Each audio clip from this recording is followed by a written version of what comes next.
ሃይ ጋይስ ዛሬ ማሳያችሁ በጣም ቀላል ነው። ድንች በስጋ የፍሩም አሰራር ነው። እሱ በሚያስፈልገው ቺዝ፣ ሽንኩርት፣ በግደነስ፣ ሳልሳ፣ ነጭ ሽንኩርት፣ ከሙን፣ ማጂ፣ ስጋ፣ ድንች፣ ዘይት ነው። አሰራሩን እዩት። በጣም ቆንጆ ነው። ሞክሩት። እዚህ ድንቹ ከበሰለ በኋላ በግደነስ እናደርጋለን። ድንብላል ቅጠል ኦኬ። ከዛ ትንሽ ቅመም እናደርጋለን። ኮረሪማ ኦኬ። ካደባለቅን በኋላ ትንሽ ዘይት ያስፈልጋል። ትንሽ ዘይት እናደርግበታለን። በጣም ትንሽ በቃ ሞክሩት። ቆንጆ ነው።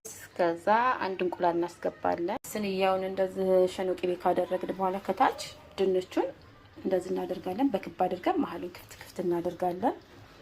ኦኬ። ሽንኩርት ካደረግን በኋላ ስጋ እናደርጋለን። ከዚያ ነጭ ሽንኩርት፣ ከሙን፣ ማጂ እናደርጋለን። ይህ ደግሞ ድንብላል ቅጠል ነው።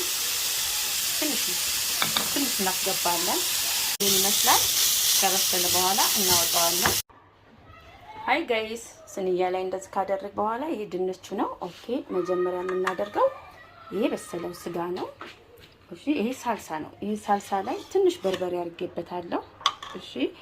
ከዚያ ይሄ የምታዩት ደግሞ ኮረሪማና ጨው ነው። ትንሽ በጣም ትንሽ ነው አድርጌበታለሁ። ኦኬ። ከዛ በጣም ትንሽ ዘይት፣ እኔ ዘይት ብዙ አላበዛም። አንድ ላይ እንደዚህ እናደርገዋለን። ኦኬ። ከዛ ወደ አሰራሩ ብንሄድ መጨረሻ ፓርት ስጋውን እንደዚህ እናደርጋለን። የበሰለውን ማለት ነው። በጣም ቆንጆ ነው። ሞክሩት ጋይስ። ይሄን ይመስላል። ኦኬ። በግደነስ ከላይ እናደርጋለን። ቺዝ ከላይ ያለው ይሄ የምታዩት ሳልሳ ነው። ትንሽ በርበሬ ያለው፣ ዘይት አለው፣ ቅመም አለው፣ በጣም ትንሽ ጨው አለው። እሱን ማብሰያ ትንሽ እናደርጋለን።